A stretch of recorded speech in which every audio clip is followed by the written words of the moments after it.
Guys, I hope you guys are good. As I promised that I'll be focusing on contents for on the upcoming videos from the introduction video. If you didn't watch the introduction video, I suggest you do so that you can be able to know who is the voice behind these recordings. Okay, I know I speak fast, but I'll try to slow down as possible as I can. So yeah, I want you guys to understand the concepts and get them correctly. So we're focusing on solve for x, and our first problem will be x squared plus 4x minus 45 equals to 0. Okay, when you look at this problem, there is something that you have to notice first before even starting to solve. You can see that this problem has 3 terms, and there is an x with a second degree, and that tells us immediately that this thing is a quadratic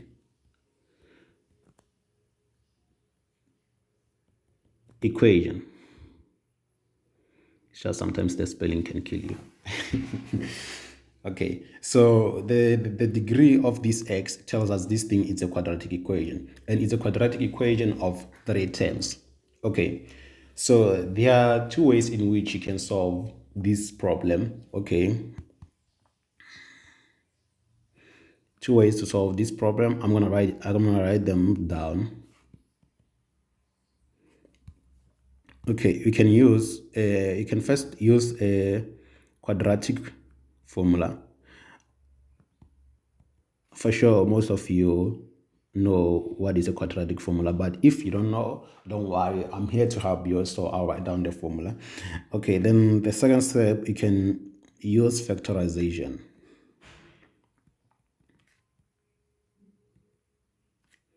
Okay, so you don't need to do you don't have to do a high level of factorizing. It's just some basics. So, but then we'll be discussing factorization on the next lectures. But here, I'm just going to introduce it in order to be able to solve this problem of solving for x. So for those who don't know what is a quadratic formula is as follows. X is equals to negative p plus or minus the square root of b squared minus 4ac divided by 2a. So this b corresponds to the second term in the quadratic equation. Okay, so meaning here b is plus 4. Okay, then a corresponds to the first term. Then this is a, the coefficient of x squared is a. Okay, then c is the third term.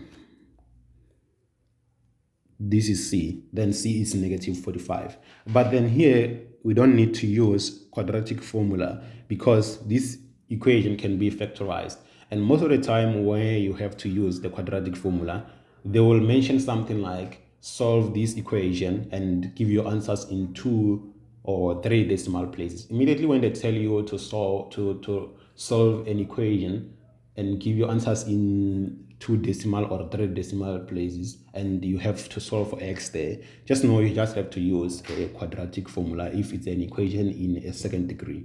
Okay, so for this one, we don't have to write our answer in decimal places, so we're going to solve this one by factorizing. Okay, so I'll rewrite this question again. We have x squared plus 4x minus 45.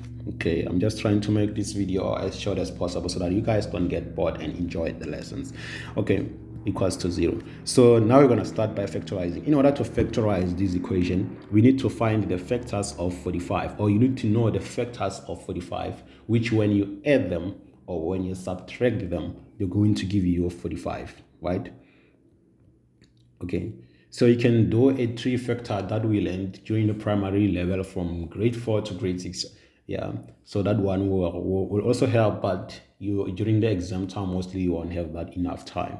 Okay, so and the factors is the things that you should know, and if there are those who don't know the factors, I'll make a video where I'll be like training you guys to understand how factors work and know the factors. So for now, let's focus on this problem. And the factors of 45, which when you add them or subtract them, they will give you 4 is 9 and 5. Okay, 9 and 5. Those are the factors of 45, which when you add them or subtract them, not like when you add and both subtract, when you add or subtract one of the two, when you do one of the two, you will get 4. Okay, I'm not saying when you add 9 and 5, you're going to get 4. No, I'm saying when you add or subtract, when you do one of the two, when you add or you subtract, you will get 4. Okay, so those factors of 45, which when you add them or subtract them, will give you 4, it's 9 and 5. Most of the people used to get confused about this thing of saying when you add them or subtract them, because they think you mean when you add, not like they think like you basically mean when you both add and subtract, they will give you the same answer, like they will give you 4. No, when you do one of the two, they will give you the 4. Okay, so for our situations, we can see that the 4 here, the middle term, it's a positive number.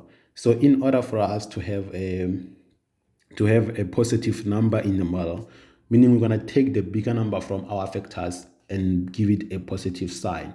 Okay, but then our last term, which is 45, has a negative value, meaning these terms have to have opposite signs, but we already know the sign of the bigger number, so meaning then 5 will be negative 5.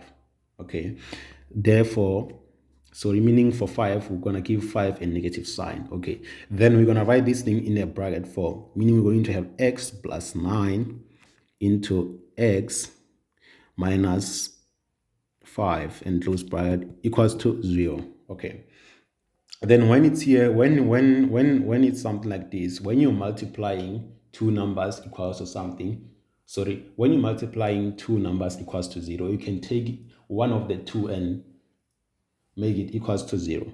Okay, because basically we know that when we have a multiplied by b equals to 0, it's either a is equals to 0 or b is equals to 0, because we know any number multiplied by 0 is 0. So that's why we are allowed to equate these brackets to equals to 0.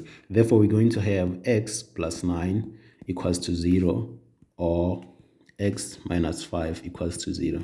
Then x equals to negative 9 or x equals to 5. Then we've solved our problem. And from only this problem, which we were basically focusing on solving for x, we did a lot of things that actually we're still gonna discuss.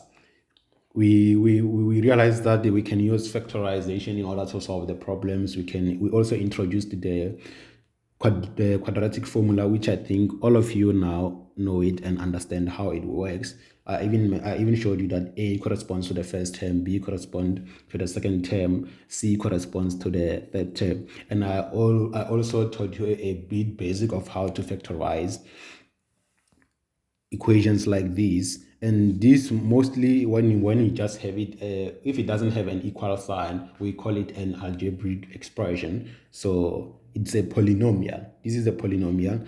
So I also showed you basics of how to factorize polynomials. The method that we used here to solve this equation, you can also use it to factorize polynomials.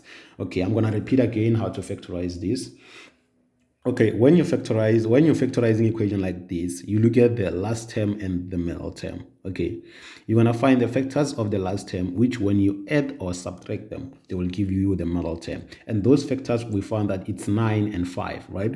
But then before you put them inside the factorization brackets, you look at the signs of the middle term and the last term. The middle term is positive, meaning the bigger number will be positive. The last term is negative, meaning the remaining number will be negative. Then you put them in the brackets, then you equate each to equals to 0, then you solve for x. I hope you enjoyed this lesson and I hope it was helpful.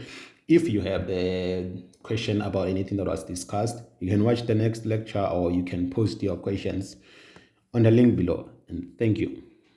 Have a nice day.